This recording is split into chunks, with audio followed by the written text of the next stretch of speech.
Hey guys, tonight we're going to slip into a story soaked in salt water and mystery, carried across warm Pacific waves and whispered between palm trees. You're not clutching a phone or checking the forecast. No Doppler radar, no fancy wind app, no satellite image warning you about the tropical storm sneaking up from the horizon. All you have is a coconut shell. Yes, a humble, bobbing, hollowed-out coconut shell floating on a tranquil lagoon like it's waiting for some secret to be revealed. It's hot and sticky. The air hums with that heavy pre-storm stillness, and there's something off about the way the sea rolls in slow motion under a peach-colored sky. A Polynesian navigator, barefoot, bare-chested, eyes narrowed, steps toward the edge of the canoe and watches the coconut shell as it twitches. He's not checking Instagram, he's reading the ocean, and it's telling him something's coming. You probably won't survive this journey. But hey, sleep tight. So before you get comfortable, take a moment to like the video and subscribe, but only if you genuinely enjoy what I do here. And let me know in the comments where you're tuning in from and what time it is where you are. Now dim the lights, maybe turn on a fan for that soft background hum, and let's ease into tonight's journey together. You're standing in the middle of a little island, a dot on the map, if it even had a map, with water in every direction and absolutely no land on the horizon. It's the middle of the Pacific Ocean, but it might as well be the middle of nowhere. The breeze smells like warm brine, the kind that curls around your nostrils and makes your lips feel sticky. You can hear it in your ears, that hollow roar of waves breaking on distant reefs, punctuated by the slap-slap of tide against canoe. The people here, let's call them your cousins for the night, don't use compasses. They've never seen a weather balloon, but they know things. Creepy, useful things. And they learned them from the ocean. You can't help but notice that they don't seem remotely anxious, even though that sky is looking more purple than it should. Instead, they crouch near a calm tidal pool, laying a coconut shell on the water like they're offering a sacrifice. And then they wait. Here's what you're watching: a hyperlocal analog storm detector made from a fruit. The technique isn't written down in textbooks. It's not even agreed upon by all elders, because every island has its own flavor. But the general idea: coconut shells, thanks to their shape and buoyancy, are incredibly sensitive to micro changes in water movement. Swells from a distant storm can travel for hundreds, even thousands of miles, long before clouds or rain catch up. These swells cause subtle undulations in the water. Coconut shells, when left floating on still, protected lagoons or tide pools, move ever so slightly in response. More than leaves, more than driftwood, they shimmy, they spin, they warn.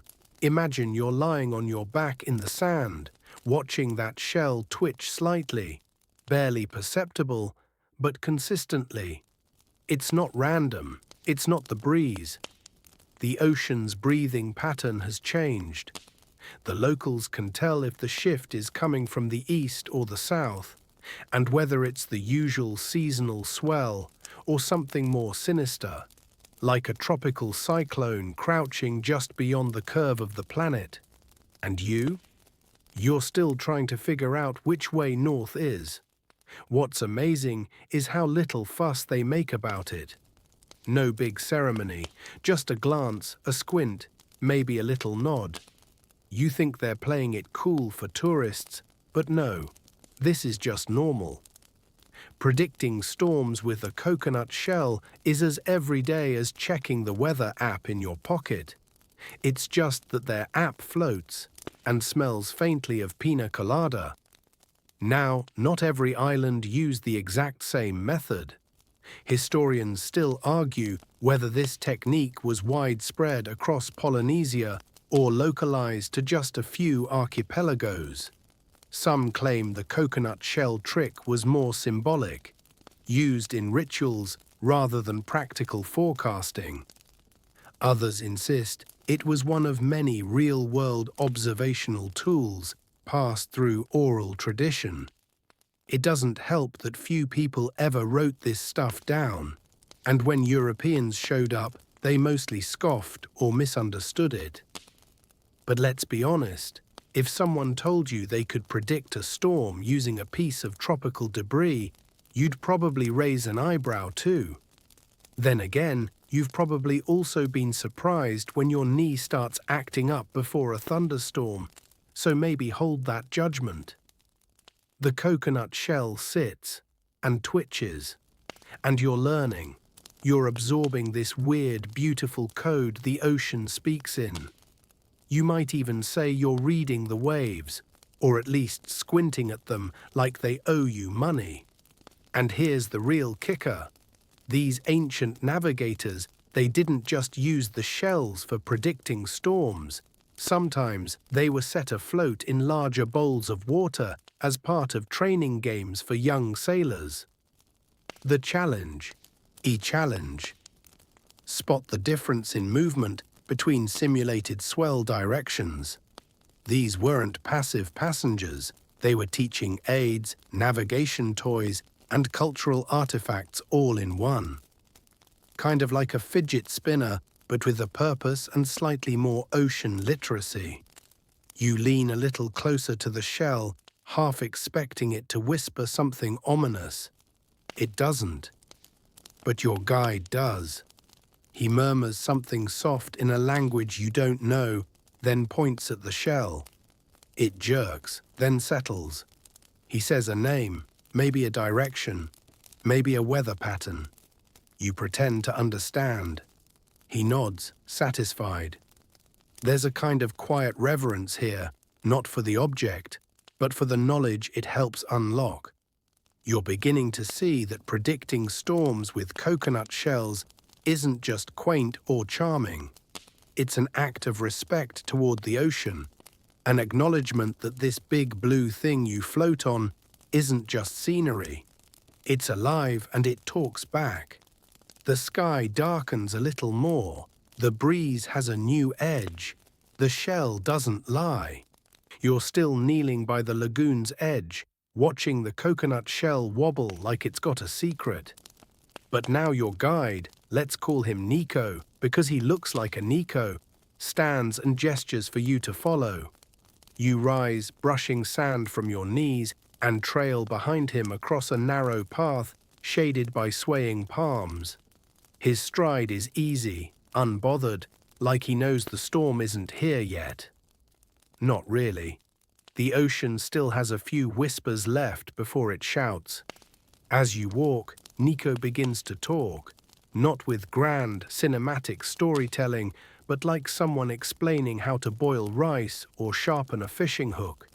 He tells you about his childhood, how he learned to read swells before he could spell his own name.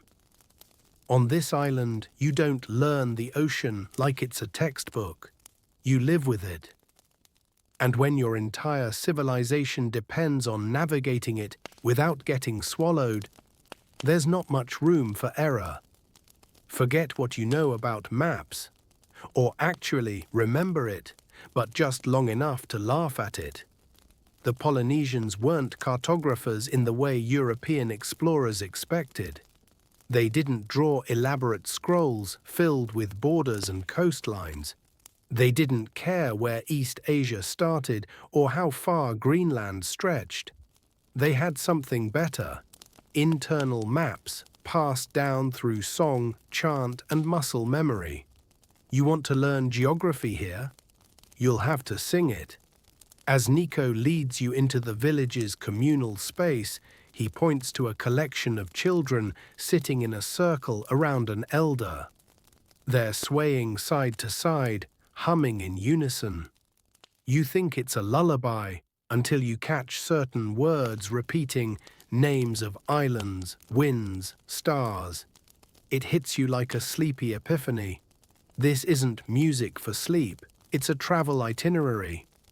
You sit down beside the group, trying not to intrude, but you can't help but lean in.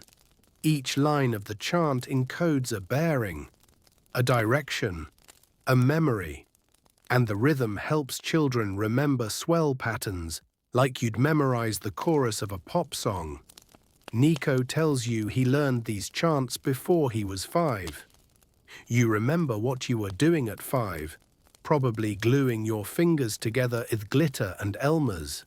These kids, they're casually memorizing the secrets of navigating a 5,000-mile oceanic empire. No big deal. And here's the twist. Maps as you know them are kind of boring out here. Flat pieces of paper can't capture the tilt of a swell, the hiss of approaching wind, or the eerie silence before a storm. You're in a culture where geography is dynamic, living, felt. The maps are etched in your bones, not your glove box. Historians still argue whether this oral cartographic system counts as a map in the Western sense. Some call it proto-navigation. Others say it's just different, no less accurate, just harder to translate into lines and symbols. What's not in dispute is the result. These people explored and settled one of the largest swaths of the planet, using nothing but observation, tradition, and the occasional floating coconut shell. And let's be honest, you still need GPS to find your way to the nearest gas station. Nico pulls out something curious from a basket nearby. It's a tiny canoe carved from driftwood, with small seashells glued along its hull in deliberate clusters. He holds it up proudly. "This," he says with a grin, "was my first boat." You chuckle. Cute souvenir, right? But then he begins to move it through the air like a simulation, mimicking the bobbing motion of swells. Each twitch, each angle of tilt, corresponds to a chant rhythm. He's practicing roots, in the air, with a toy. This is playtime and training, all in one. The idea is that kids are born into this web of knowledge. They're not given lectures, they absorb it by imitation, repetition, and osmosis. You watch a boy no older than 8 toss a coconut shell into a puddle, squint at it, then mutter something to his little sister, who promptly starts stacking stones into a compass shape. Are they predicting a storm? Playing a game? Both. You can't tell anymore, and maybe that's the point. By the way, there are no participation trophies in this kind of learning. The ocean's a tough teacher, and your exam is surviving the voyage. You ask Nico if there's any written record of these techniques. He shrugs. Some people tried to write them, he says, but the ocean's not made of paper. He smirks, like he's told this joke 100 times.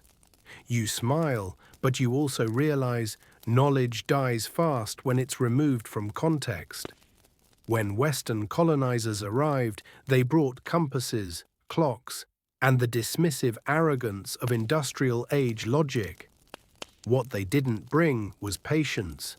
So oral traditions got labeled as primitive or unscientific. It didn't help that they couldn't decode the chants or the toy canoes. Still, the knowledge survived, barely, hidden in songs, passed through stubborn grandmothers, buried in rituals that seemed silly to outsiders. You're lucky. Tonight you're sitting at the edge of that ancient circle.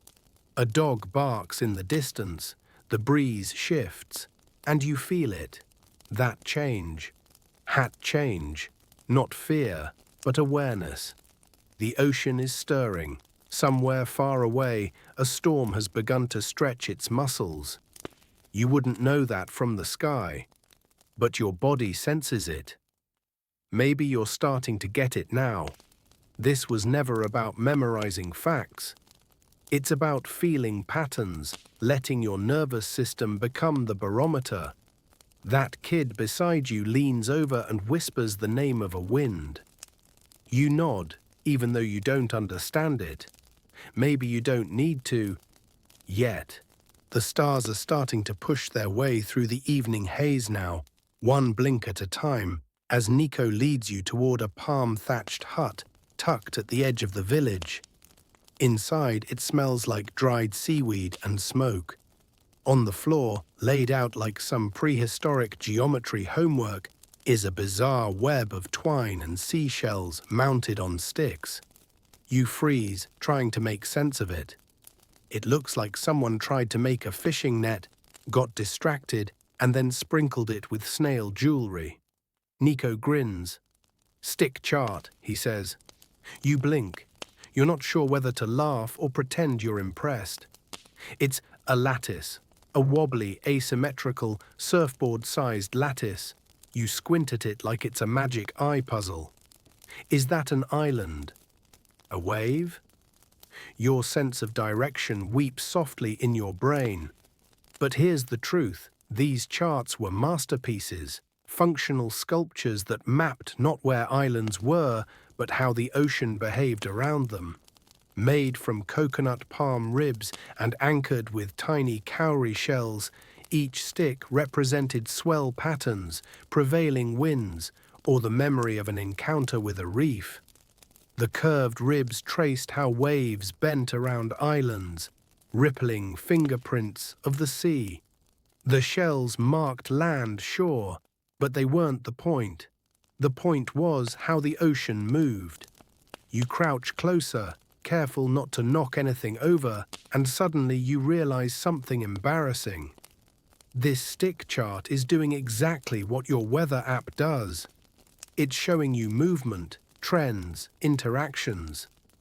It's just doing it with twigs and the kind of patience modern life doesn't offer. Stick charts or Rebelib weren't used casually. They were study tools, not travel companions.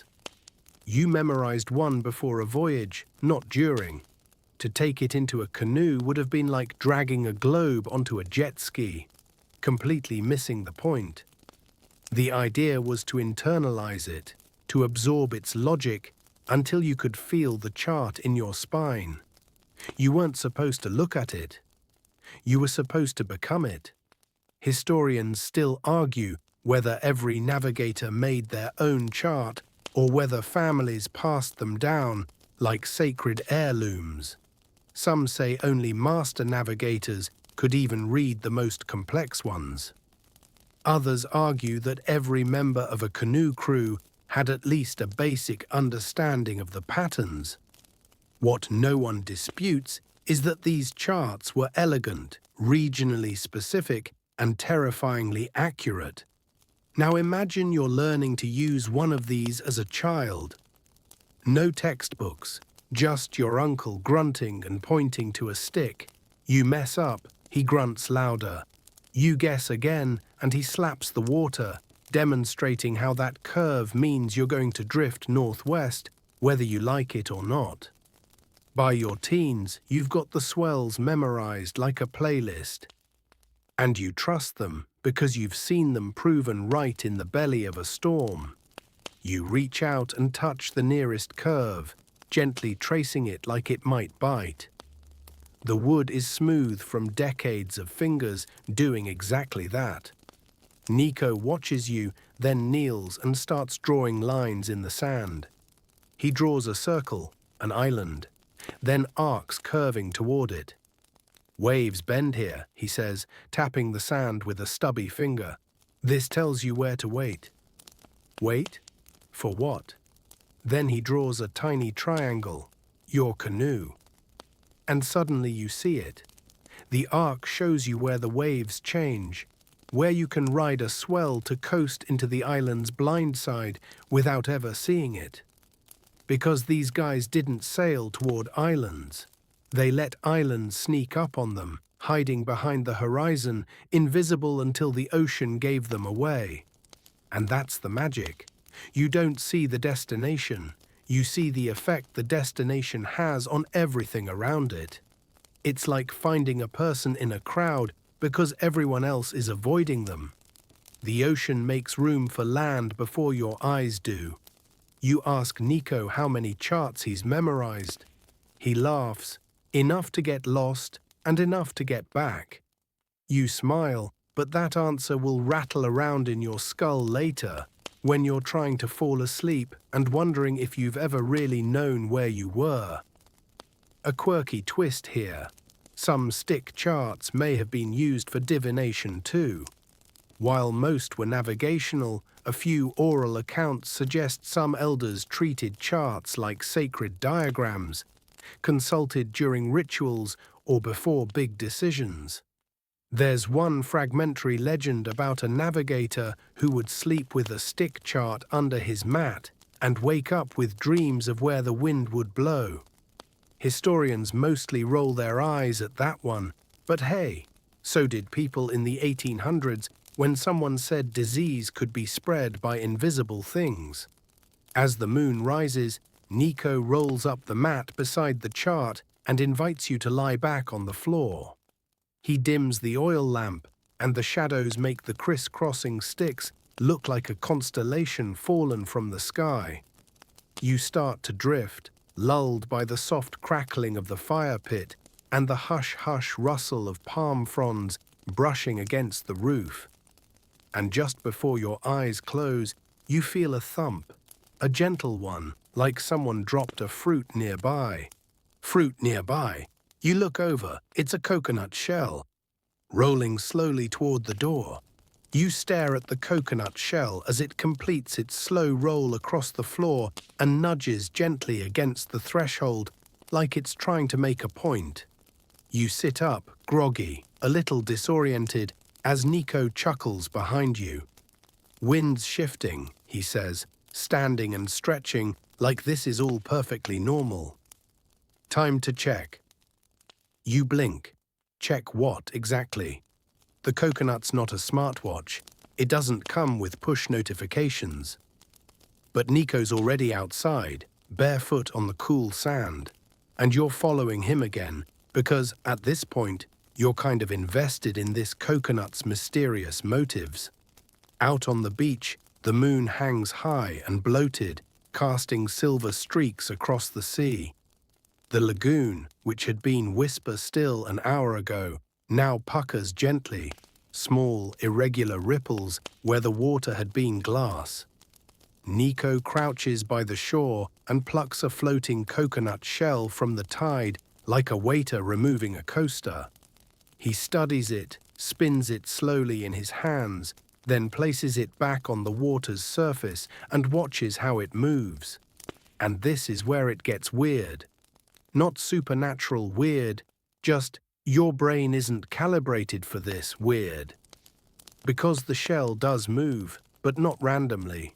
It drifts, then hesitates. It twitches in a way that almost seems shy. Then it tilts, just slightly, as if it senses something. You crouch beside Nico, trying to pretend you totally get what's happening. You do not. What's it saying? You ask, deadpan. You're half joking. He points at the shell's tilt. Swell changed. New ones coming from the east. He gestures farther out. Feels like rain. Maybe tomorrow morning. Short one. Not serious. You look again. To you, the shell's just bobbing. Like a bored bathtub toy, but to Nico, it's a whisper from the sea. And here's the thing. This isn't a party trick. It's science. Indigenous science. Not written down in glossy peer-reviewed journals, but tested by centuries of voyaging, error, survival. You mess up in this line of work, you don't get a whoops moment. You get swallowed. So people paid attention. The coconut shell wasn't sacred. It was practical. A floating gauge that responded to shifts in swell direction and surface tension. Some scholars believe the technique is less about the shell itself and more about what surrounds it. Wind pressure, microcurrents, even changes in humidity that alter how ripples form around it. The shell, in other words, is just the highlighter. The ocean's already written the message. Historians still debate how widespread this method was. Some say it was used mainly in certain atolls, where swells came in complex, overlapping rhythms. Others argue it was common knowledge across Polynesia, just not well documented by the early European observers, who were too busy being smug about compasses and sextants to notice the guy quietly reading storm warnings from a half coconut. You glance up at the clouds gathering on the far horizon. They're subtle, just a soft bruising of the sky's edge. But you get it now. Nico's been watching those clouds since dinner. He knew they were coming long before the breeze shifted. The coconut shell just confirmed it. You ask, what happens if you ignore the signs? He shrugs. You get wet. Then, after a beat, or you don't come back. There it is again. That gentle Polynesian way of saying something deeply grim without changing facial expression. You nod, trying to absorb the weight of it. Still crouched, Nico draws a circle in the wet sand, then starts spiraling lines out from it. Storms don't just appear, they lean into the sea, they pull at it. You feel them before you see them. He stabs his finger into the drawing. Here, you'll notice animals go quiet, air gets thick, coconut shells stop drifting. They sit still, like they're listening. You raise an eyebrow. Listening to what? Nico smiles. To the thing that's listening to them. You decide not to unpack that right now, but it does make sense. You think back to animals. How birds flee inland, how dogs get twitchy before earthquakes. Maybe the coconut shell is just another kind of barometer, one that's been quietly effective for centuries while we've all been checking our apps and pretending to understand pressure maps. One quirky tidbit Nico mentions almost offhand. Some families used to name their coconut shells, not in a cutesy pet naming way, more like a co-navigator. The shell that belonged to your father, your grandfather, it was respected, stored carefully, not because it was magical, but because it had floated through storms and come back intact. Its shape, its weight, its balance. These things mattered. You didn't just grab any coconut and toss it in the sea. You chose one that had proven itself. You wonder if Nico's shell has a name. You don't ask. You sit there for a long while, letting the tide kiss your ankles. The stars overhead are smudged now, fading behind the advancing veil of the incoming front. Nico finally stands and dusts off his hands. Time to sleep, he says. Tomorrow we sail. You blink. Sail? He grins. You think we're just going to talk about all this. You feel a ripple in your stomach that isn't the sea. Tomorrow, out on the water, with storms on the menu. Great. As you trudge back toward the village, that coconut shell still drifts in your peripheral vision, bobbing with eerie calm, like it knows something you don't. Which, to be fair, it probably does. By the time morning unfurls across the island, pink and soft like the inside of a shell, you're already awake. Not by choice, of course. Your nerves staged a mutiny around 4 a.m. and refused to return to sleep. Now you're perched on a log, staring at the low-slung clouds, dragging their feet across the horizon, chewing on a piece of dried breadfruit that tastes exactly like you'd expect dried starch to taste at dawn. Nico emerges from his hut, looking entirely too cheerful for someone who just woke up. He tosses you a woven satchel, inside some smoked fish, a tiny packet of salt wrapped in banana leaf, and a palm-sized coconut shell. A fresh one, No dents, no battle scars. You look at it, then at him. A spare, he says, already walking toward the canoe. The canoe is longer than you expected, sleek, sharp in profile, like it's cutting the air even while resting on sand. Double-hulled, lashed with sennit rope that's clearly been maintained lovingly. There's no engine, of course, just sails, paddles, and what appears to be a very confident attitude. You help push it toward the water, and as your feet hit the cool foam, you feel that quiet suck of ocean gravity trying to pull you in. You hesitate. Nico doesn't. He hops aboard like he was born on deck, then holds out a hand. You get used to it, he says, which is exactly what people say before doing something absolutely unreasonable. You climb in, trying not to tip the whole thing, and nestle into your assigned corner. The canoe rocks like a cradle, and you try to tell yourself that's comforting. The sail goes up with a satisfying flap, and the canoe nudges forward. It's smooth, almost too smooth. You expect resistance, some jerking or bouncing, but instead it glides like it's being invited by the water. You glance back. The island is shrinking. The coconut shell in your bag rolls gently with each tilt. So, you say, casually terrified, how far are we going? Nico shades his eyes. Far enough. Cool. Now, while you might assume a voyage like this would involve staring longingly at the horizon and scanning for seagulls or passing cruise ships, what you're actually doing is listening. Constantly, every creak of rope, every swish under the hull, every puff of air across your face carries information. Nico explains, without being asked, that the Polynesians trained their ears as much as their eyes. You can hear reefs before you see them, he says. Water sounds different when it crashes shallow. And he's right.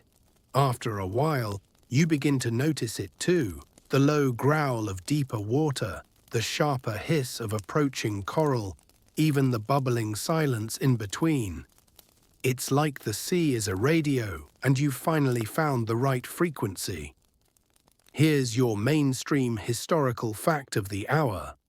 Polynesian navigators didn't use magnetic compasses. They used what's now called star path navigation. They memorized where stars rose and set along the horizon and used that mental grid as a navigational map. Every night sky became a compass rose, and they learned dozens, sometimes hundreds, of star paths, cycling through them like playlists depending on season and destination. It wasn't guesswork. It was choreography, and they knew all the steps. But during the day, when stars were off-duty, you had to get creative. And that's where coconut shells came in. Nico reaches into the water and pulls up the spare shell you tossed overboard earlier. He balances it on his palm, watching the thin ripples around its edges. Then he dips it again and sets it gently on the surface. This one's lazy, he says. Look. You lean over the side. The shell wobbles, but doesn't drift much. Nico gestures toward a different shell at the back of the canoe. An older, worn one that's spinning slowly, drawn by a subtle side current. You see that? He says. Storm's far, but close enough to pull. You feel your spine do that tiny instinctual shiver, the one your ancestors probably used when predators were nearby. The sky is still calm, the breeze soft, but the ocean knows something. And it's telling the shells before it tells you. One quirky tidbit Nico drops casually. There's a belief among older sailors that shells prefer certain waters. As in, a shell that drifted true in one region might behave erratically somewhere else, like it didn't recognize the current's personality. No one claims it's supernatural. more like each shell develops a feel for a particular rhythm, a specific cadence of wave and wind. It's oddly comforting, like the shell has a dialect. Historians still argue whether the shell reading technique was a widespread, community standard method or more of a niche talent passed down in specific clans. Some anthropologists suggest it's underdocumented because Western researchers didn't take it seriously, or just failed to recognize its importance when they saw it. You know, the classic, "this native thing must be quaint and decorative" approach.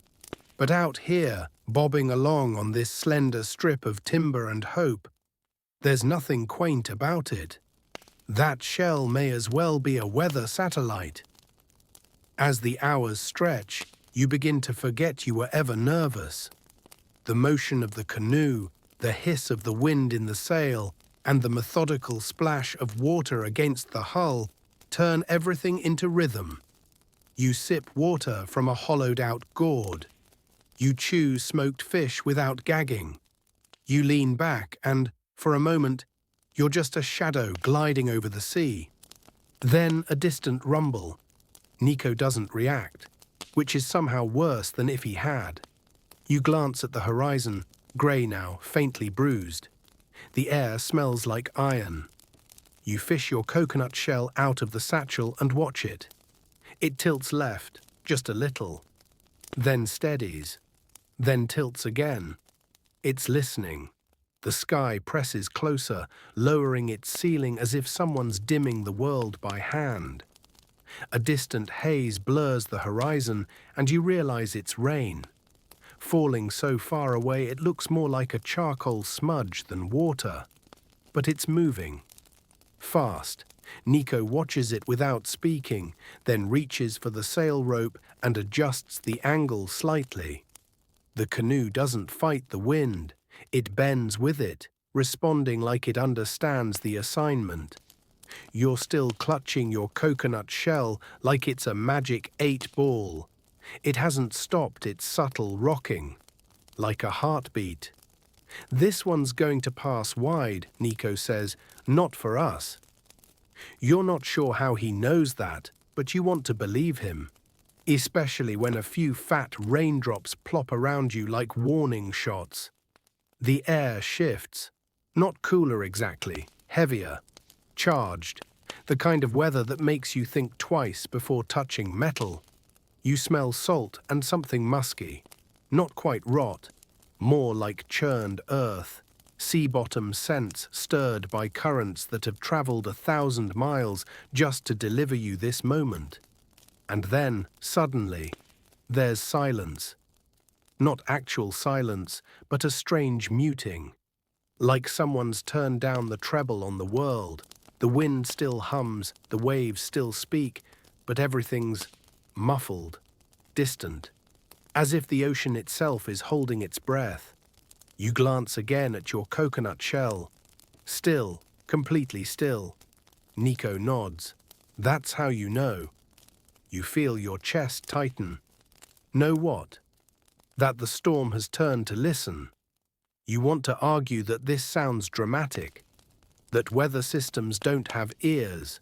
But you also remember what he said earlier, that coconut shells sit still when something's listening to them. And now that you're here, in the thick of it, you start to get it. The ocean is full of conversations you're only just learning to hear. Mainstream historians will tell you that Polynesians studied cloud formations to detect incoming weather. They knew, for example, that high cirrus clouds often preceded storms. They watched for cloud streets, those long parallel lines that sometimes stretched across the sky, signaling high-altitude wind shifts. All accurate, all scientifically sound. But what doesn't show up in textbooks quite as often? The claim that you can feel a distant storm through your skin. There's a fringe belief, passed down in hushed tones, that the best navigators could sense pressure changes through their feet. Standing barefoot on the deck, They claimed to feel the tiniest drop in barometric pressure, even before the sea responded. Modern meteorologists might raise an eyebrow at that, but you're standing barefoot on a canoe right now, and your toes do feel different.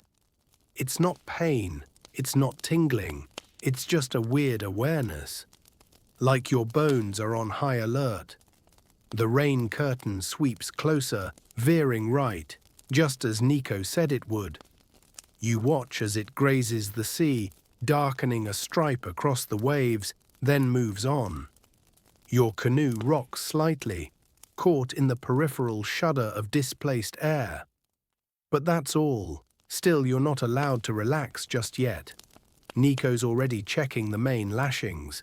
He tightens one, adjusts another, then tosses you a nod. Get ready. For what? He squints at the sky. Backswell. You wait. Then it hits. It doesn't look like much, just a set of waves rolling in from the opposite direction. But to a double-hulled canoe, it's like being pulled forward by one hand while being shoved backward by another. The hulls pitch. Water sloshes up over the edge. Your coconut shell topples out of your hand and bounces once before you catch it. Nico smiles. Now it's awake. The shell rocks violently, no longer tilting gently but spinning, twitching, jerking like it's had too much coffee. And that's exactly what he wanted to see. This, apparently, is when you learn the storm's true shape. It's not about rain, it's about energy. You can map the core by how the shell dances, Nico says, watching it like a patient watching a lie detector. See how it stutters? That's cross-chop, 2 directions overlapping. Means the storm has split arms. Split arms? You want to ask more, but you're busy bracing yourself as the canoe surfs down one of those wild little swells. For a terrifying second, your stomach thinks it's on a roller coaster. Then the wave passes, and everything steadies again. One quirky tidbit Nico shares: in some island legends, coconut shells were believed to carry memories. Not spiritual ones, just sensory echoes. Sailors would talk to them before setting sail. Not prayers, just updates. We're going south this time, they'd say. Stay awake, like briefing a travel buddy. Historians still debate whether this was symbolic, cultural, or just a charming superstition. Some researchers think it helped sailors mentally prep for a voyage, talking to the shell as a way of affirming their own readiness. Others think there's something in the shape, the asymmetry of each shell, that tuned it to certain swells better than others. Like how a violin string finds harmony if it's cut just right. You're beginning to understand that Polynesian navigation wasn't about watching nature. It was about participating. You don't read the ocean, you join its rhythm. You don't observe the storm, you dance around its edges. As the afternoon wears on, the wind calms again. The coconut shell, exhausted from its interpretive dance, resumes a gentle bobbing. You think about everything you've learned since stepping onto this canoe, about reading pressure through your feet, about cloud streets, about the invisible architecture of waves, some of which were born 1,000 miles away and still have the audacity to arrive here and mess with your equilibrium. You look out over the sea and feel something between fear and awe. That was a good test, Nico says, steering the canoe into a quieter current. You blink. That was a test. He grins. You passed. Barely. The sky softens again, clouds lifting just enough to spill a little peach-colored light across the water. The storm is behind you now, grumbling off toward some other unsuspecting sailors. Your coconut shell floats quietly at your feet like a sleepy sentinel who's just finished its shift. You lean back, finally relaxing as the canoe glides along. Tomorrow, you'll go deeper. The next morning begins not with the sunrise, but with a long, sustained groan from your lower back as you try to unfold yourself from the canoe's tightly packed corner. Nico is already up, of course he is, methodically coiling rope like someone who never sleeps and has never once questioned his life choices. You, meanwhile, are questioning everything, including the wisdom of sleeping on woven mats that apparently double as torture devices for your spine. Still, you made it through the night without capsizing, so points for survival. The ocean today is calm in that eerie, unnatural way, smooth as a mirror with not even a whisper of wind to disrupt its gloss. It's the kind of day that feels like a setup, like the sea is holding its breath again, and you're just waiting for it to exhale something terrible. But Nico doesn't seem concerned. In fact, he looks pleased. "This is a good day to talk about shadows," he says, gesturing for you to sit up properly. You glance around. No clouds, no sails in the distance, just heat, water, and one very shiny coconut shell sitting on the deck beside you. Nico points to the shell. This is where most people stop learning. They get excited by the spinning and twitching, and they think, "I've figured it out." But that's just the surface. You want to really know storms, you have to study their ghosts. You blink.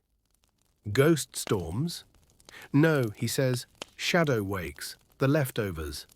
This sounds ominous. You sip some water, hoping that hydration will somehow increase your comprehension. Here's your mainstream historical fact of the day. Polynesian navigators didn't just read real-time information, they tracked residual patterns in the water long after a weather system had passed. These subtle currents and wave variations, called reflected swells or echo currents, could linger for days. By detecting them, sailors could reconstruct where a storm had been and how fast it had moved. In other words, they read the memory of the sea. And coconut shells, perfect for this. Because when the ocean surface is glassy and still, even the faintest ripple becomes visible in how a shell moves, or doesn't. A shell that spins under direct wind is easy to read. But a shell that moves without any obvious push, that's whisperin' something deeper. Nico sets his shell down on the water's surface again. It drifts, not with the current, which is practically non-existent right now. It slides in a gentle arc, as though it's being drawn by invisible fingers. You do the same with yours, and get nothing. It just sits there, looking smug and perfectly balanced. "You picked a lazy one," Nico says with a laugh. You narrow your eyes. "Can I trade?" "Nope, of course not." He explains that some coconut shells are more attuned to subtle wakes than others. Some are better in choppy water, others in calm. There's no science to it, at least not the kind that fits neatly into lab experiments. But generations of navigators kept records, verbal, poetic, metaphorical records about which shells performed best, in which regions and why. Some were even named. One famous shell, passed down through 7 generations, was called Molly Carr, meaning the swirl that warns. It allegedly spun 30 hours before a storm arrived, and never lied. One quirky tidbit: in a few scattered oral traditions, coconut shells were also used for matchmaking. Yes, really, a family would place 2 shells into a bowl of water, one representing their son, the other a potential bride. If the shells drifted toward each other, it is a good omen. If they repelled, better cancel the pig roast, love by fluid dynamics. Historians still argue whether this was a real tradition or just the kind of thing grandmothers say to make teenagers behave. Some insist it was symbolic, teaching young navigators to see the sea's currents as metaphors for life choices. Others think it might have genuinely been used to test wind alignment between families, under the guise of romance. You know, nothing says true love like optimal airflow between coastal villages. Back on the canoe, you're still trying to get your shell to move. You tilt it slightly. You hum at it. You blow across the water's surface in what you hope is a scientifically valid experiment. Nothing. Meanwhile, Nico's shell does a little spin, then slides eastward. He points. That way. That's the wake of yesterday's storm. It looped east before fading. Can't we just check a satellite map? You mutter, mostly to yourself.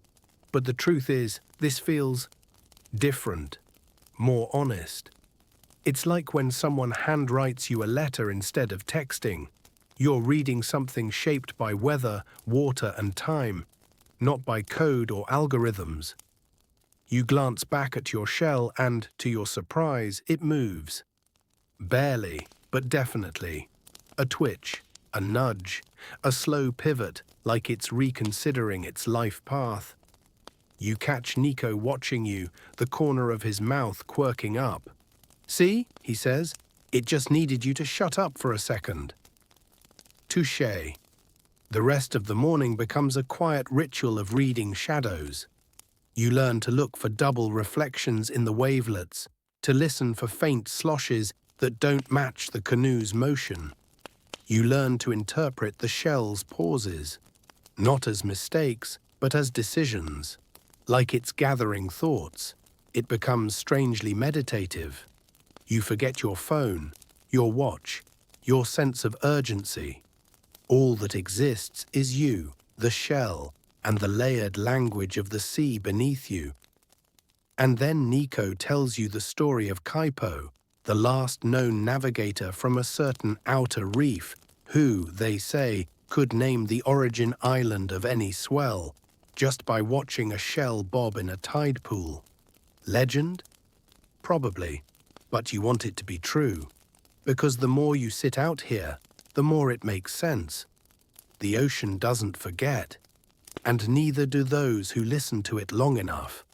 As the day winds down, the air grows warmer, and the sky flattens into a canvas of pale blues and buttercream streaks.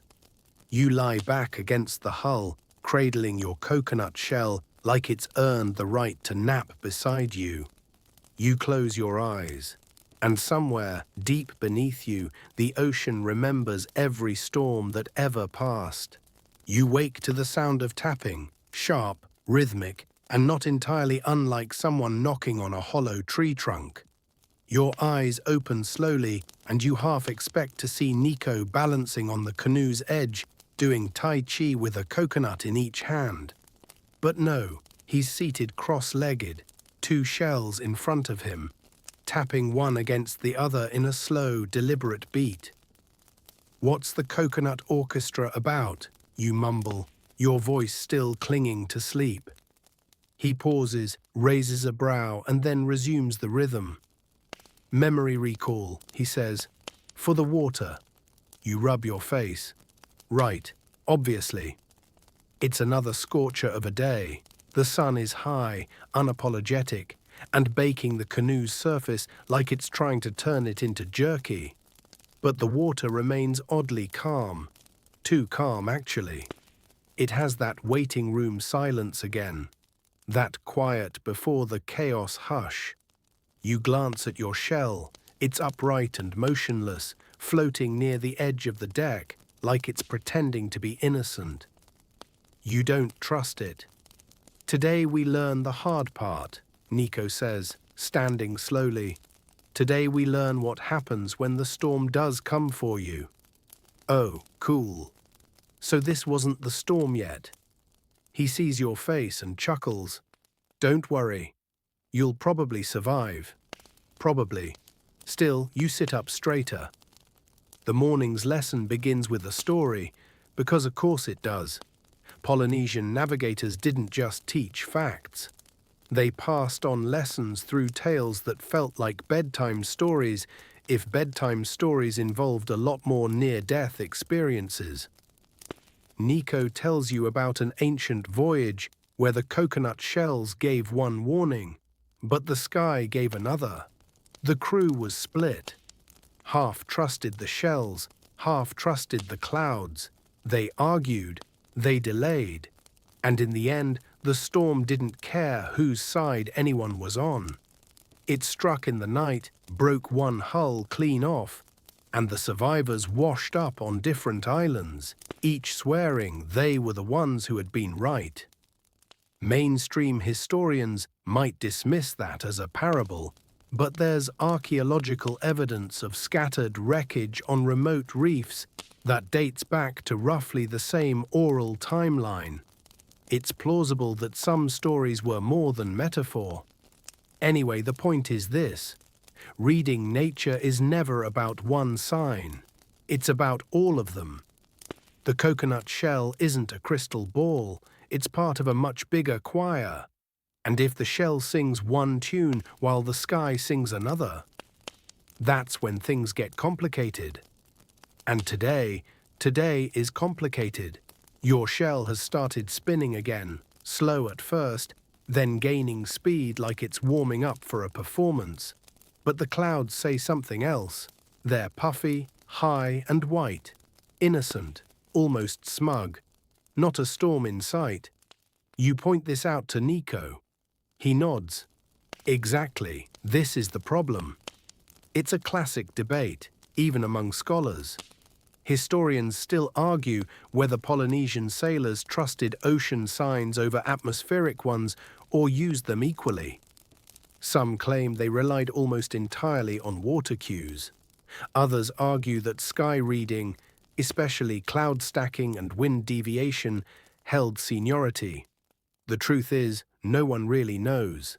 There's no unified manual, no master rulebook, just countless traditions, shaped by geography and passed down orally like family recipes. The quirky part? Some navigators believed storms could disguise themselves, not in a fantasy sort of way, but by riding behind another system's tail, hiding in the shadow of bigger winds. They said you could feel this deception in how the coconut shell would pulse instead of spin, like a second rhythm echoing behind the first, a heartbeat behind a heartbeat. You look at your shell. It's pulsing. Nico sees it too. He doesn't smile this time. We need to change course. You help adjust the sail. It flaps violently for a moment before catching wind and pulling you sideways across the glassy sea. The shift in motion is jarring. You brace against the rail, feeling the canoe tilt slightly under the new strain. Your coconut shell slides across the deck like a chess piece being moved by someone much more strategic than you. Nico watches the horizon. Storms coming, just not the way you expect. You want to argue again, maybe point out that there's not a single grey cloud in sight, but then you feel it, a strange shiver in the wind. A gust that's warm, then cool, then warm again. The sky flickers, not visibly, but sensationally. Your eyes don't see a change, but your skin tells a different story. The sea, once flat, starts developing patterns.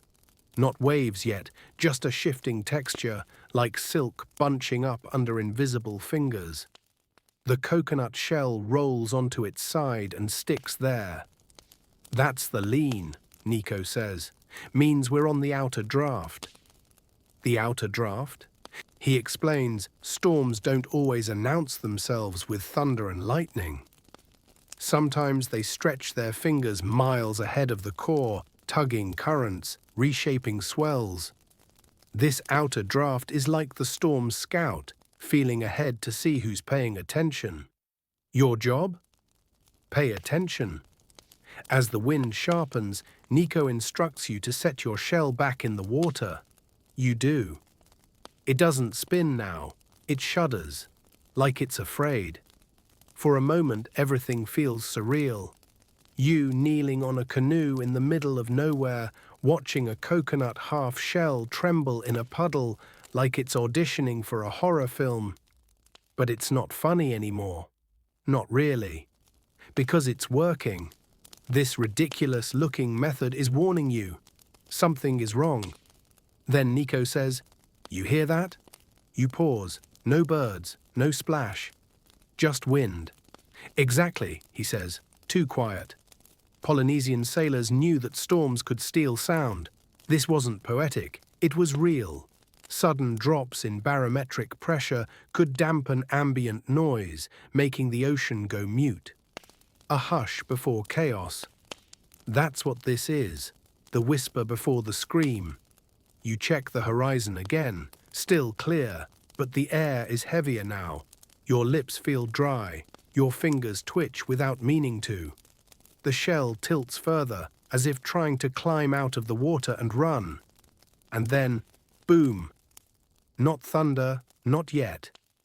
Just the sound of something massive shifting in the far distance. A bass note played by the sky itself. Nico pulls the sail tight. The canoe strains forward. "This is what happens," he says calmly, "when the sea decides to test your lies. You don't ask what that means. You just hold on. Because the coconut shell is upside down now. And that's not a good sign. You're bracing for it now, whatever it is. The wind, the wave, the sky punching you in the mouth with a wet fist of nature. But the storm doesn't arrive all at once like in the movies. No cinematic flash or orchestral boom. No, it slips in sideways, casual, like a pickpocket pretending to be a tourist. The first sign is the air. It turns thick, not just humid, but dense, like you're breathing through someone's old sweatshirt. The second sign is the way the water starts climbing, not in waves, but in lumpy, disoriented swells that don't even know which direction they're supposed to go. It's like the sea's having an identity crisis. You glance at the coconut shell. It's gone, slipped off the edge in the rising chop. You lean over to look, but Nico barks, "Forget the shell." You stare at him. "That's not how this works," you say. "Exactly," he snaps. "This isn't training anymore." The canoe lurches. One of the outriggers slaps the water hard, spraying you with a reminder that you are very small, and the ocean is very much not. The sky still doesn't look like a storm, no black clouds or visible fury. But you feel it in your gut. The sea's rising and the storm is somewhere inside it. Nico begins securing gear, ropes, packs, the tiny pot you used for boiling fish broth yesterday. You follow his lead. The air whines, not the wind exactly, a pitch just high enough to crawl under your skin. Then he gives you a look, not dramatic, just steady. "You're going to have to steer." Oh, of course, because that's what you need in this moment. Responsibility. Mainstream historical fact time, because even in the middle of oceanic dread, learning doesn't stop. In traditional Polynesian navigation, steering the canoe wasn't just about direction, it was about rhythm. You didn't aim like a car. You danced with the swells. You read their spacing, their rise and fall, their temperament. The steering paddle, huge, heavy, carved like a sacred artifact, wasn't a wheel. It was a conductor's baton. You take the paddle and plant your feet. Immediately, you understand what Nico meant. The canoe doesn't want to listen. It bucks. Not wildly, not yet, but enough to let you know who's boss. You lean into the pressure, fighting instinct not to overcorrect. And that's when it starts to rain. Not a downpour, not dramatic sheets, just a fine mist, like the sky's holding back a real tantrum for later. It feels oily, thick, cold, wrong. Nico mutters something under his breath in a language you don't know. You don't ask, you steer. He begins humming. You've heard this before, navigators singing to track direction. Each star had its chant, each island its melody. The rhythm of the song matched the stroke of the waves. Tonight's tune is slow, weighty, almost mournful. You match the paddle to its beat. Quirky tidbit incoming. Some traditional Polynesian crews believed that singing in the wrong key during storms could confuse the canoe, as in literally jinx the boat. A navigator might stop a voyage if someone sang off pitch, not because they were musically snobby, but because harmony was seen as survival. Rhythm wasn't art, it was engineering. A storm was already chaos. You didn't add more with discord. Back to the present. The storm is now announcing itself with its own rhythm. A pulse in the water. The swells are sinking. They're not huge yet, but they're organizing, falling into that predictable, unpredictable pattern that sailors fear more than randomness. Because randomness you can outsmart. Patterns are momentum. Patterns build. You remember Nico's lesson. Don't fight the wave. Let it carry. Adjust the angle, not the force. You shift the paddle just slightly. The canoe responds, not with eagerness, more like tolerance. And then it happens. The sky cracks, not thunder, just pressure, breaking. Like a vacuum-sealed jar finally letting go. The rain explodes, sheets of it, walls, blinding. You can't see Nico, and he's right there. You shout, he doesn't hear, you keep steering. Historians still argue whether ancient crews could ride out storms like this, or if they simply avoided them better than modern sailors. Some say they were storm whisperers, masters of avoidance who rarely needed to test their limits. Others insist they faced weather just like this, and had methods, chants, and spiritual practices specifically for surviving it. What no one argues, their survival rate, given the tech, was astonishing. Double-hulled canoes could bend, flex, and rebound better than many modern boats. They were designed for endurance, not speed. Still, you're not exactly comforted by the structural integrity of this particular canoe as another swell slaps you sideways. But you hold. Your hands burn. Your thighs shake. Your lips taste like salt and metal and regret. Nico reappears in the downpour, yelling something that gets stolen by the wind. He gestures, sharp left. You nod.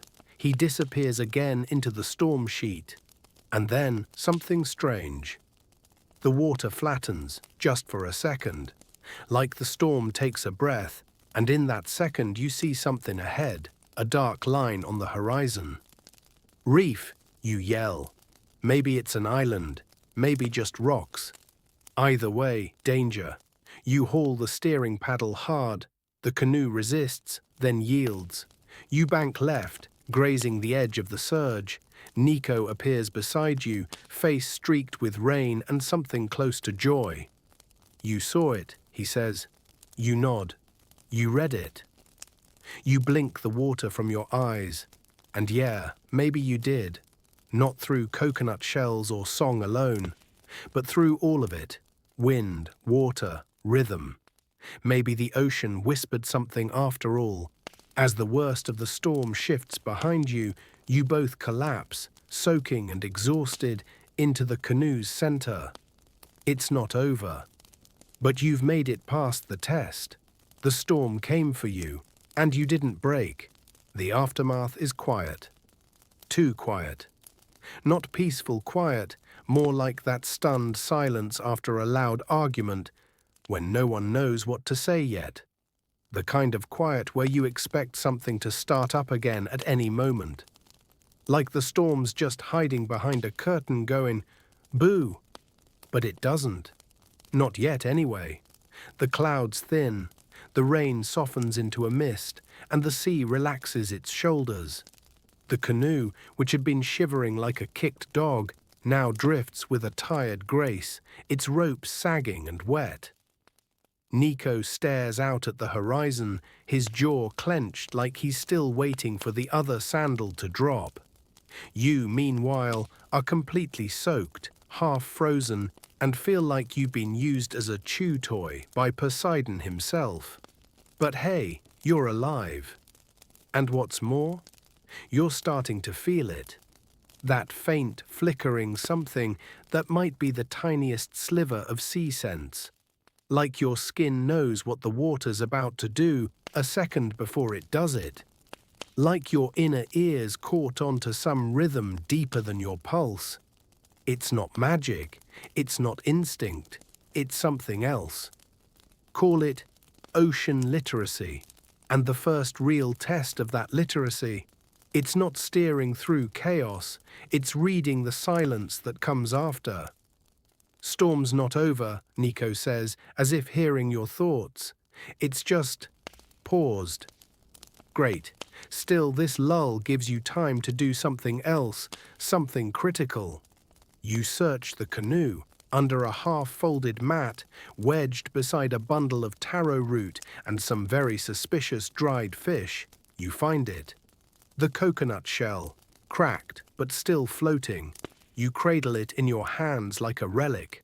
Somehow it feels different now, not just a tool, more like a partner that got dragged through a bar fight with you. You'll want to test it, Nico says, coming up behind you, see if it still listens.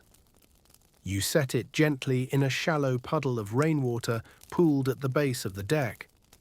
The shell rights itself, wiggles, then stops, then spins, very slowly. You glance up. Residual current, Nico says, tension still in the sea. And he's right, the waves are no longer breaking, but they're still shaped like they want to. Long, low rollers slide beneath the canoe like a warning whispered in lowercase. Here's the fringe detail of the day. Some old accounts describe navigators using coconut shells, not just to detect approaching storms, but to diagnose what kind of storm had passed. As if the shell could interpret leftover sea mood. They believed certain rotational patterns indicated whether it was wind-driven, pressure-driven, or ancestral spirit-induced. Yes, really. You ask Nico about that last one. He smiles. Depends which island you're from. Some voyagers believed storms had personalities, named recurring tempests that moved through the Pacific on invisible circuits.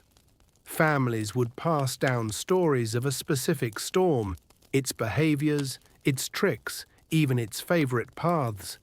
And if the signs pointed to that storm being in the area, you didn't sail, or you paid your respects first. You raise an eyebrow. How would they know it was the same storm? He shrugs. Same way you know when a certain uncle's coming to dinner. The air just changes. Historians, predictably, still argue whether these named storms were metaphor or memory. Some suggest they were early attempts at meteorology, pattern recognition turned into legend. Others think they were just stories. Either way, it worked well enough to keep people alive, which is kind of the whole point, isn't it? Anyway, back to you. The shell has stopped spinning again. The puddle's settled. The wind, too, has gone oddly still. It's that in-between time again, when nature reboots its system and decides what the next scene's going to be. You and Nico take stock of the canoe. Some rope damage, a cracked paddle, one missing gourd. But overall, nothing fatal, the structure held. We have to make repairs, he says, before the next gust. You ask if that means another storm. No, he replies, just wind. But wind is the ocean's handwriting. We need to make sure we're reading it right. So you get to work, lashing down the looser parts of the rigging, drying what you can in the faint warmth of a sun that's still hiding behind gauze. You stitch, you knot. You scrub seawater out of places seawater was never meant to go. And as you do, the canoe begins to feel less like a foreign object and more like, well, not a home exactly, but at least a house guest you've grown attached to. You know which planks creak under your foot, which knots like to come undone when no one's watching. It's not comfortable, but it's familiar. And in the ocean, that counts for a lot. Midday slides towards something softer. The wind returns, but not like before. This is the whispering kind, the helpful kind, the kind that hums in the rigging and smells faintly of islands. Nico stands at the bow, squinting into the distance. There, he says. See that? You don't at first. Just horizon, same as always. Then, yes. A smear, a darker blur beneath the sky. Land?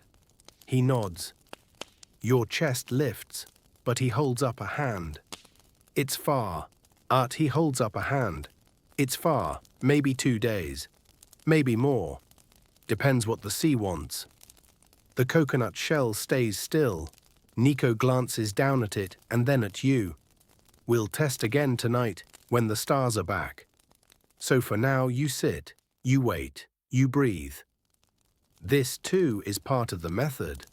Because reading storms isn't just about fleeing danger, it's about interpreting quiet, about knowing when motion is harmless and when it's loaded, when a still sea is just calm, and when it's waiting. Tonight you'll look at the stars, you'll drop the coconut in fresh water again. You'll try to hear the mood behind the waves, but for now you lean back, stretch your legs, and let the canoe rock you toward whatever comes next. You earned that much. Much. The stars return slowly, first as faint pinpricks, then as a riot of shimmering stitches across the dark velvet sky. You lie back on the canoe, which no longer feels like a survival raft, and more like a floating mattress with a few identity issues. The ocean sighs beneath you, tired after its tantrum, while the air takes on that post-storm clearness, like the sky's been rinsed out with fresh mint. The coconut shell is waiting. You nudge it into the collected rainwater pooled in a shallow dip near the stern. It bobs once, settles, and doesn't spin. You frown. Nico watches, says nothing, then finally, good. Good, you say. It's not doing anything. Exactly, he replies. That's what peace looks like. And isn't that a strange lesson? After all that drama, waves, wind, celestial karaoke, and minor spiritual panic, peace looks like nothing. Just a coconut shell floating in silence. You glance up at the stars, not just points of light now, but names, directions, meanings. You can't remember half the chants, but something inside you does. You trace your finger from one star to the next. Nico's voice, soft and low, walks you through their positions. There's Te Ika, O Te Rangi, the fish of the sky, and Tokelau, North Star for some. That line there points towards Samoa, and that hook-shaped cluster, that's Maui's fishhook. You grin. That guy again. Oh, he's everywhere, Nico says. Half the islands owe him a story, or a lie, or both. Here's your mainstream historical fact drop. Traditional Polynesian wayfinders used a mental star compass, an internalized map of rising and setting positions for over 200 stars. These weren't just decorations, they were GPS. Each star's rising point gave a heading, and as one star set, another would rise in its place like a celestial baton pass. The navigator just had to keep his canoe balanced against that constantly shifting sky dance. And you? You're starting to get the rhythm. Just a little. But star maps weren't the only tricks up their non-pocketed sleeves. Here comes your quirky tidbit for this leg of the journey. Some navigators reportedly trained by sitting blindfolded on canoe simulators, basically giant seesaws, while mentors rocked them in patterns meant to mimic ocean swells.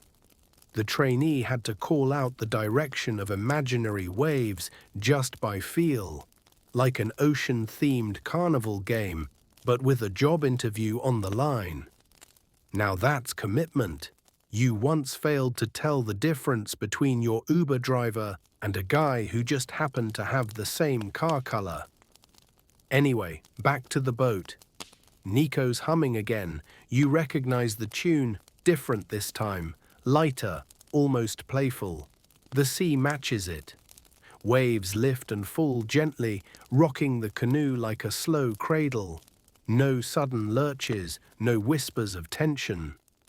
You try the coconut shell again, still no movement, just floating, calmly, like a toy in a toddler's bath. You lie back and try to imagine what it was like to be one of the original voyagers. No maps, no satellites. Just your gut, your skin, your sense of where the sky wanted you to go. Every journey a blend of hard science and casual faith. Historians still argue whether these ancient voyages were mostly accidental, drifting, desperate attempts that sometimes struck gold, or if they were planned with such absurd precision that modern sailors would blush. Some scholars insist the distances were just too great. Others point to genetic, linguistic, and archaeological evidence that says, no, these folks knew what they were doing. The truth, as usual, is somewhere in the mist. Nico interrupts your thoughts with a sudden gesture. Feel that? You frown. What? He closes his eyes. Listen. You do, and slowly you catch it, a faint rhythmic plunk under the water. Not the waves, not the rigging, something else. Drumming. You peer into the dark, scanning the horizon, and then, faintly, you see it. A flicker of orange, far to the west. A fire. Nico leans in. Another canoe. You sit up, adrenaline replacing your calm like an intern knocking over coffee on their first day. Are we supposed to meet them? No, he says, but we might learn something. Turns out, even out here, you're not alone. Other crews still travel these waters, modern voyagers tracing ancestral routes, testing what their ancestors knew. Some use the old methods, others cheat with GPS, then lie about it on their blogs. You don't know which this crew is, but their presence reminds you, this ocean is still a highway, a secret one. And in that moment, something clicks. You, floating in the middle of nowhere, with a cracked coconut shell and a brain full of chants you half remember, are part of it now. Not a tourist, not a simulator trainee. A very damp, very real traveler. You lie back again. The stars above feel a little more personal. The sea hums its lullaby. And the coconut shell, still still. That's the sign. The storm really has passed.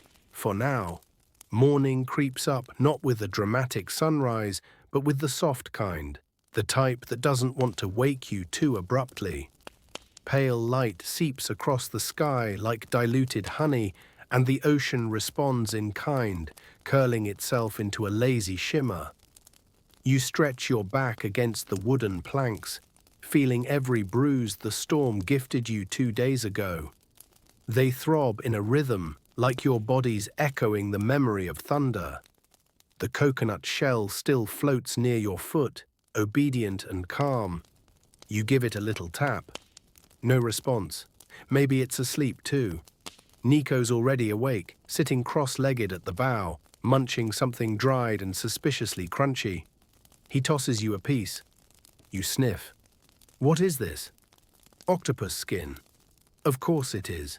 You chew slowly, resisting the urge to Google how many bacteria can live on sun-dried tentacle. It's oddly leathery, oddly salty and oddly comforting, like the ocean packed itself into a snack and said, "Here, chew on this while you wait to die or discover something." Which, let's be honest, is basically the thesis of early Polynesian exploration, because they didn't sail to escape death. They sailed because not moving felt like a different kind of death.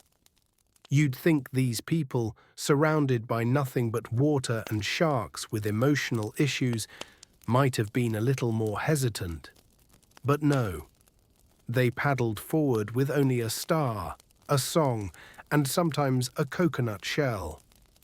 And here's your mainstream historical gem for the morning.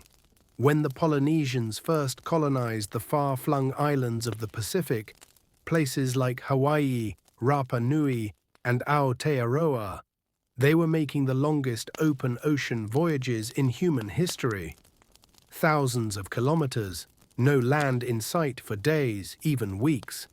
And still, they found exactly what they were looking for. Which makes you wonder, what were they looking for? Nico answers without you asking. More? More what? He shrugs. More everything. Food, shelter, maybe just more sky. That tracks. Some of the old chants tell of islands that called to the navigators in dreams. Others describe birds flying in strange patterns or clouds stacking like pancakes on the horizon. Natural signs that whispered, "Land this way." But then there were those who just sailed because they could. Here's your quirky tidbit.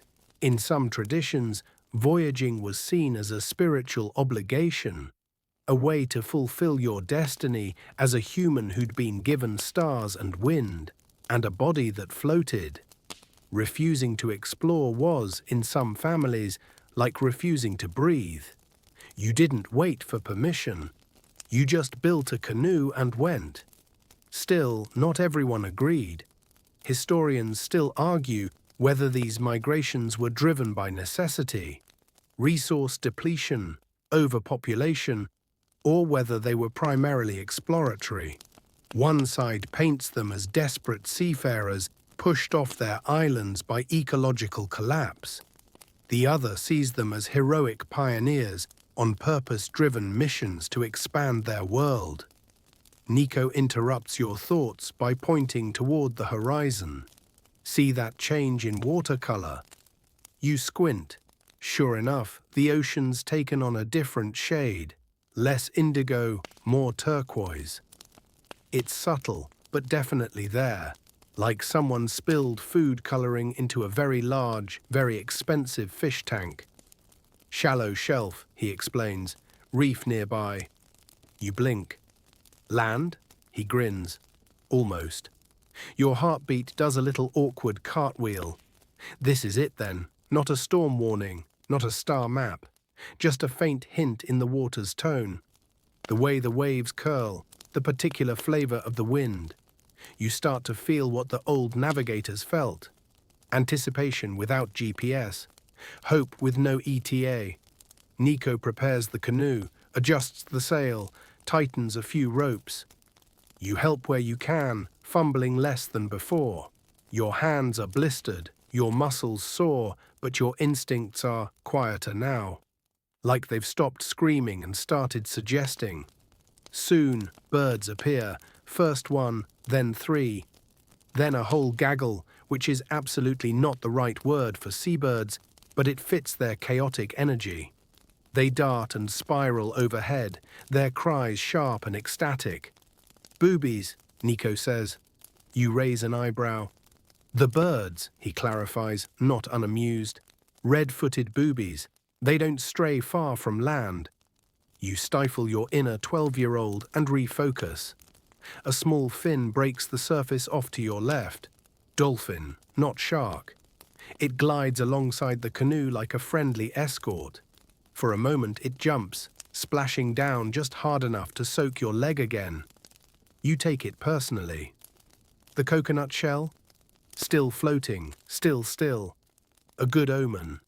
The clouds part a little, and then you see it. A smudge at first, then a rising shape, then land. Real land, not a mirage, not a hope. Solid, earthy, beautiful land. You laugh, a bit louder than you meant to. Nico grins like he's been expecting this exact reaction. Not there yet, he says. There's still the reef. Ah, yes, the final boss. Because those coral shelves, they're no joke. They'll shred a canoe like it owes them money. That's why the coconut shell gets one more job. Nico drops it into a clear bowl of seawater. It spins once, pauses, then turns again, gently, like a finger tracing the safest path. That's our gap, he says. The shell knows. It's not that the coconut magically points to the pass. It's more about subtle currents, turbulence where waves break, and gentler motion where the water flows into a channel. The shell doesn't predict, it reacts. And by reacting, it reveals.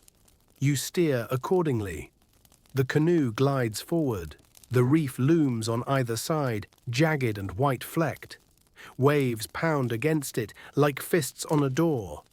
But through the middle, calm. You pass through like a whispered promise. Then the water shallows. You can see the bottom, sand, shells, the occasional confused fish. And then finally, you feel it. The canoe kisses the shore with a soft bump. Landfall. You step out, legs wobbly, feet untrusting. But the sand is real. The air smells different, green and earthy. Trees rustle ahead. Birds you've never heard before call out like they've been expecting you. You pick up the coconut shell. It's lighter now, somehow. Or maybe you are. You did it. You read the storm, sailed the stars, passed the reef, and found land with nothing but wood, rope, mussel, and a glorified fruit bowl. And the journey's not even over. You stand barefoot on the sand, legs trembling like a baby deer on roller skates. The canoe rests behind you, half in the water, half beached, like it's unsure whether it wants to stay or keep sailing. The coconut shell dangles from your hand, smooth and worn, and still suspiciously wise-looking. You look at it, then at the trees ahead, their green canopies swaying with a soft rustle that feels welcoming. Nico doesn't say anything for a while, just breathes. You mimic him, taking in air that smells of wet bark, salt, and something sweet. Fruit, maybe, or flowers. It's a scent you didn't realize your body had been craving. For days, everything has smelled like ocean sweat and anxiety. Now, it smells like life. Do we go inland? You ask, your voice hushed, like maybe this island isn't awake yet and you don't want to disturb it. Nico squints at the trees, then shakes his head. We wait. Wait? For what? For them, he says. You're about to ask who them is when you see the first figure, barefoot, tall, draped in layers of cloth dyed with natural pigments. A necklace of shells clinks softly with each step. Then another person appears, and another. Soon there's a small group of them, emerging not dramatically, but like they've always been standing there and only now decided to let you see them. You swallow. The coconut shell suddenly feels heavier. They stop a few feet from you. One, clearly the eldest, raises a hand in greeting. Nico responds in kind, saying a few words you don't understand. There's a pause, then laughter, gentle, like a tide pulling back. You've arrived not just at land, but into someone's home. Here's your mainstream historical fact. When Polynesian voyagers discovered new islands, they didn't just claim them. They settled, cultivated, and adapted their traditions to the new environment. Hawaiians developed terraced agriculture and fish pond aquaculture. The Maori of New Zealand altered their tools and clothing to survive in a colder climate. Each new land sparked a fresh cultural evolution. This wasn't just exploration, it was reinvention. You hand the coconut shell over to the elder, unsure what the protocol is, but it feels right. They take it with reverence, turning it in their hands like someone handling a delicate artifact, which, to be fair, it is. The elder speaks again. Nico translates, "They say the shell did its job. Now it's ready to rest." You glance down at your hands. They're cracked, scarred, sun-stained. But they don't hurt anymore. You follow the group to a small clearing under the trees. Someone offers you water in a carved gourd. You sip. It's cool, slightly sweet, and leagues better than licking condensation off a sailcloth. There's food too. Root vegetables baked in earth ovens, tropical fruits you can't name, and fish grilled over smoky coals. You eat slowly, trying not to wolf it down like a castaway who just defeated Wilson. Everyone watches you with soft amusement. You're the outsider, but a tolerated one. That's when Nico leans over and says something that rattles your sleepy brain. "We're not the first to find this place." You blink. Wait, what? Others came before. Maybe generations ago. Maybe months. He gestures toward a carved stone in the center of the clearing, a smooth, squat thing etched with spirals and birds. You step closer. The carvings are unmistakably Polynesian in style, but also different. The birds look longer, the spirals deeper. There's even an image that looks suspiciously like a canoe with an exaggerated sail. Maybe symbolic, or maybe someone just had a flair for drama. And here's your quirky tidbit. On several islands across the Pacific, stone markers have been discovered that bear evidence of multiple cultural influences, suggesting not just one wave of settlement, but several, often years or even centuries apart. Some islands were visited and revisited, as if old paths lingered in the sea like muscle memory. You run your fingers over the carved stone. It's smooth from weather and touch. Someone else stood here before you. Maybe more than one someone, maybe hundreds. Historians still argue whether these return voyages were common. Some say settlers left, stayed, and sent others to explore. Others suggest the distances made return trips unlikely. But the evidence lingers in petroglyphs, shared words across languages, and oral stories that match even when separated by oceans. The group around you begins to chant, soft, steady, rhythmic. The same chant Nico sang back when you were trying to balance stars and vomit on a storm-tossed deck. But here, surrounded by people, it feels different. Less desperate, more anchored. You close your eyes and let the sound wrap around you. Time starts to smear at the edges. You don't know if minutes pass or hours, maybe days. The rhythm of the island is slower, more circular. You sleep when it's dark, eat when there's food, and follow where the wind nudges. One day, Nico sits beside you with a piece of bark cloth in his hands. On it, a rough map, your journey etched in dots and lines and spirals.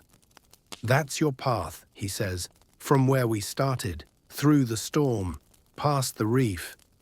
You trace the inked lines, then without thinking, you add a dot. Here, where the coconut shell floated still after the storm. Another dot, where you saw the other canoe in the night. And another, here on this island. Nico nods, satisfied. Now it's a true story. You look up at him. What happens now? He smiles. You ask the ocean. Cryptic, sure, but you're used to that by now. That night, lying on the sand with the stars blinking overhead, you start to feel a strange, itchy sensation. Not on your skin, but in your chest. It's not hunger, not fear, it's movement. The same kind that brought your ancestors out past the horizon with nothing but nerve and nutshells. You roll over and whisper to the sky, "Not done, am I?" And the waves, very softly, whisper back, "Not yet." You sit cross-legged at the edge of a grove, chewing on something you're pretty sure is a fermented yam, watching a toddler climb a coconut tree with the reckless abandon of someone who has absolutely no idea about gravity yet. The sun filters through thick palm fronds, casting dappled light on the sand like a disco ball set to nap mode. It's been maybe 5 days, or 6. Time has gone from being a schedule to a texture, soft, sloping, and stretchy. This island, unnamed at least to you, has folded you into itself. You've eaten taro pulled from muddy paddies, helped strip bark for cloth, learned that fire-making isn't a romantic flick-flick of 2 sticks, but a sweaty, blister-causing workout. You even helped someone repair a canoe outrigger with stingray glue. Yes, that's a thing. Sticky, terrifying, and weirdly satisfying. And yet every morning the sea keeps calling you. Nico knows. Of course he does. "You've got the itch," he says one morning, tossing you a bundle of dried fish. Same as the old ones. You raise an eyebrow. "Itch?" He shrugs. "To move. To find the next dot on the map.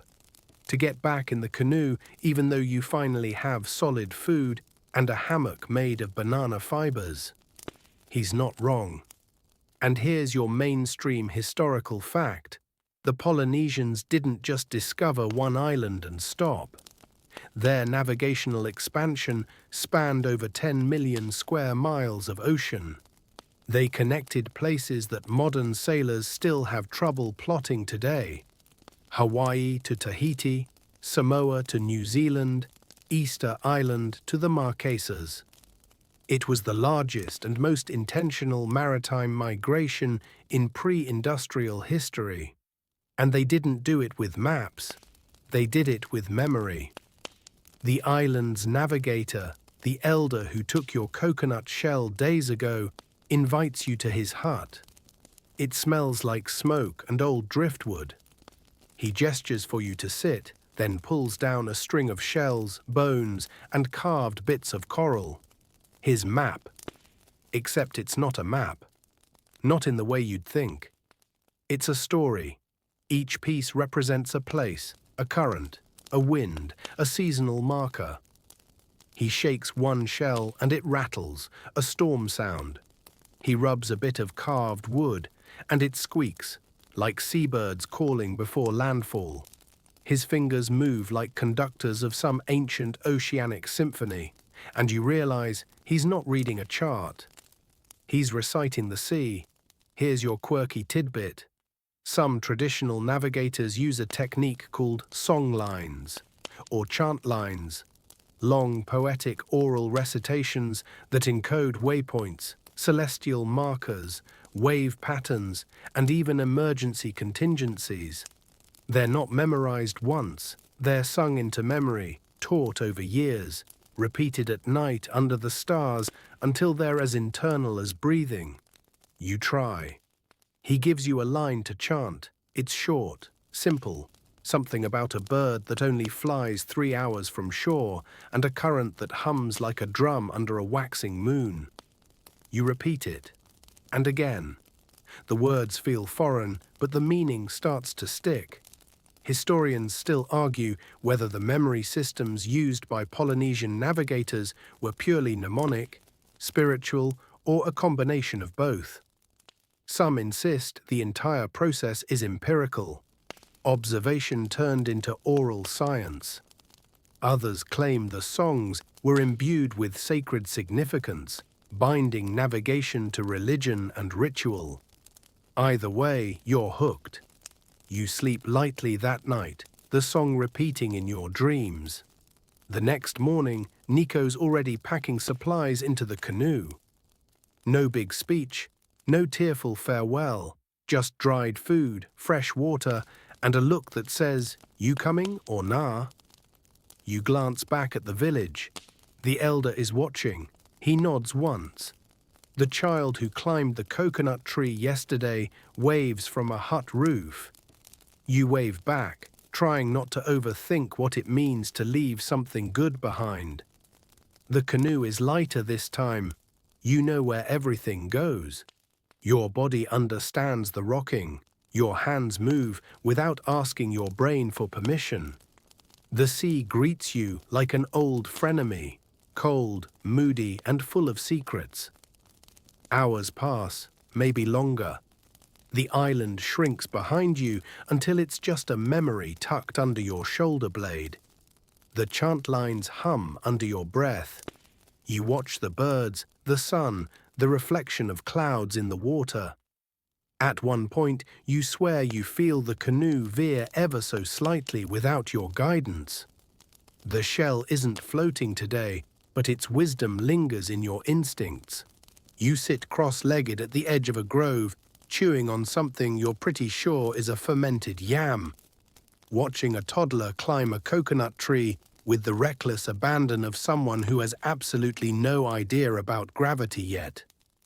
The sun filters through thick palm fronds, casting dappled light on the sand like a disco ball set to nap mode. It's been maybe 5 days? Or 6. Time has gone from being a schedule to a texture, soft, sloping, and stretchy. This island, unnamed at least to you, has folded you into itself. You've eaten taro pulled from muddy paddies, helped strip bark for cloth, learned that fire-making isn't a romantic flick-flick of 2 sticks, but a sweaty, blister-causing workout. You even helped someone repair a canoe outrigger with stingray glue.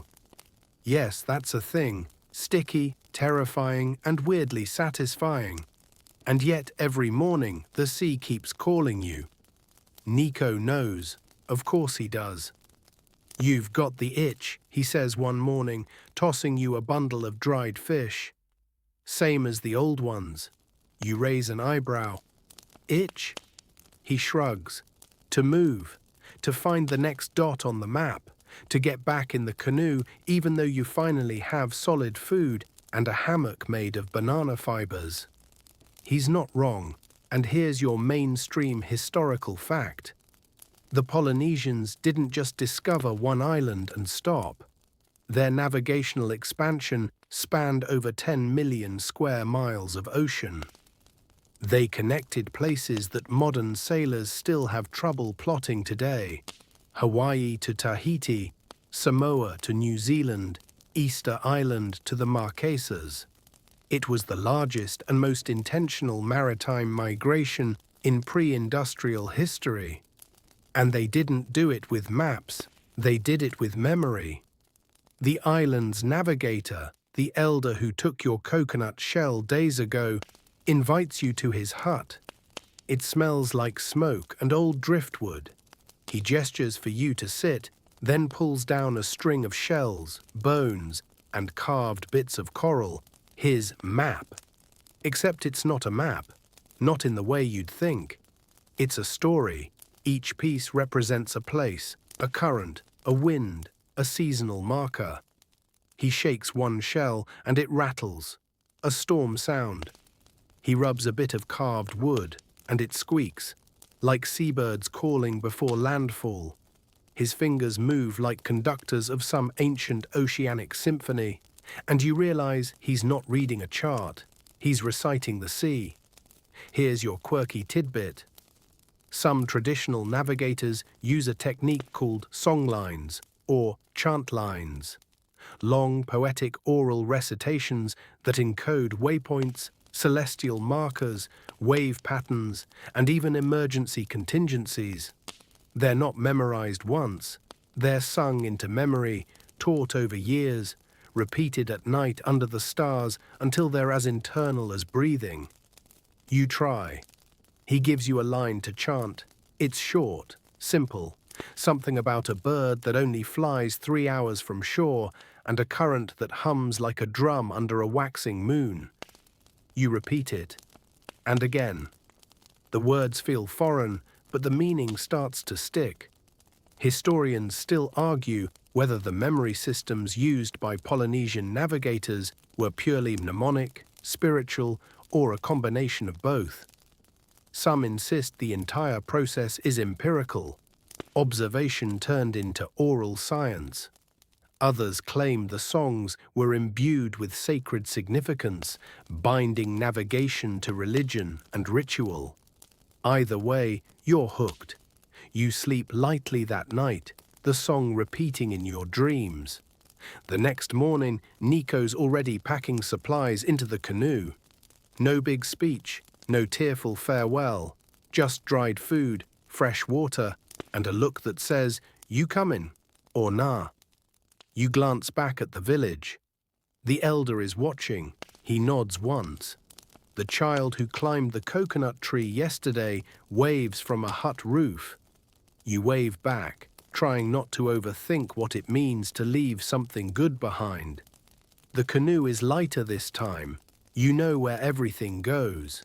Your body understands the rocking. Your hands move without asking your brain for permission. The sea greets you like an old frenemy, cold, moody, and full of secrets. Hours pass, maybe longer. The island shrinks behind you until it's just a memory tucked under your shoulder blade. The chant lines hum under your breath. You watch the birds, the sun, the reflection of clouds in the water. At one point, you swear you feel the canoe veer ever so slightly without your guidance. The shell isn't floating today, but its wisdom lingers in your instincts. You wake before the sun, wrapped in a woven mat that still smells faintly of smoke and seawater.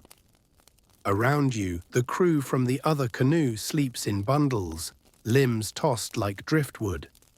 Nico snores softly beside you, one hand curled around his ever-present pouch of dried fish. You sit up, careful not to disturb anyone, and walk to the water's edge. The tide is low. Tiny crabs scuttle in and out of moonlit tide pools. The air feels cool and kind, the kind of morning that tiptoes in rather than announcing itself with a trumpet of gulls. You stare out at the ocean, which glimmers faintly under a sky smeared with indigo and the last few stubborn stars. And then, there, just at the edge of vision, you spot a line of dark shapes. Not clouds, not birds, islands. Your pulse quickens. "Land ahead," you whisper, not because you need to announce it, just to hear how it sounds in the quiet. Nico joins you a moment later, yawning and scratching his head. "Saw them in my dream," he says, matter-of-factly. Of course he did. Later that morning, both canoes are afloat again, gliding toward the new land. The crews trade stories, bits of songs, a few jokes about who has the better paddling rhythm. They do, obviously. And as the sun rises higher, the shapes grow clearer. Green slopes, beaches like curled fingers, smoke curling from inland fires. You're not the first here, you realize, not even close. That's your final mainstream historical fact. The settlement of Polynesia was not just a series of one-time landfalls. It was a web, a vast network of back-and-forth movement, seasonal journeys, cultural exchange, and sometimes even full-blown reunions between distant relatives. Genetic studies show close relationships between populations separated by thousands of miles, and similar myths echo from Tahiti to Aotearoa. This wasn't one big voyage, it was 100,000 small ones, each one risky, brave, and deeply human. The new island welcomes you with birdsong and warm sand. The locals are cautious but kind. You bow.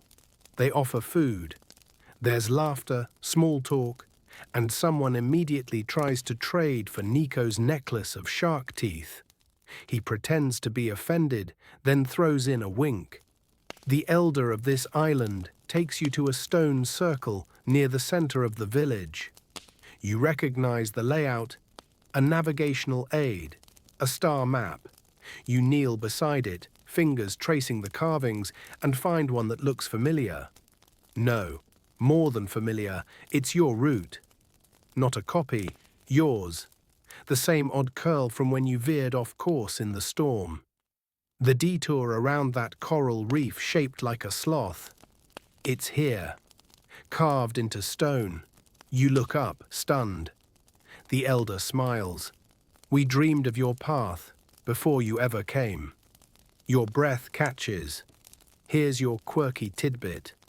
Polynesian oral traditions sometimes mention voyagers who arrived after being seen in dreams, called moe moea, the dream sailors. These figures were expected, prepared for, as if destiny had sent a postcard ahead of their arrival. Historians still argue whether this was coincidence, storytelling embellishment, or some unexplainable predictive pattern woven into their spiritual practices.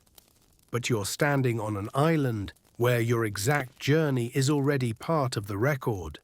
You don't argue, you just listen. That night, the villagers host a feast. Roasted pig, coconut pudding, something bright purple that might be taro or might be alien slime. Either way, it's delicious. There's dancing, clapping, and chants that rise and fall like tides of sound. You join in, hesitant at first, then more boldly. Your feet follow steps they've never learned. Your mouth shapes words passed through generations. You don't feel like an imposter anymore. You feel like a link. Much later, you lie back on a woven mat under an open-air shelter, full of food and joy, and that pleasant ache of someone who danced more than they meant to. Nico snores again. Someone plays a bamboo flute, low and slow. The stars blink like they're winking at you. And in your hand, another coconut shell. Not the original, it's long since returned to the sea. This one's been carved by a child on the island. It has little waves etched into one side, a star on the other. You set it beside you. Let the wind rustle the leaves overhead. Let the ocean breathe its long, steady breath. And now, at last, your journey winds down.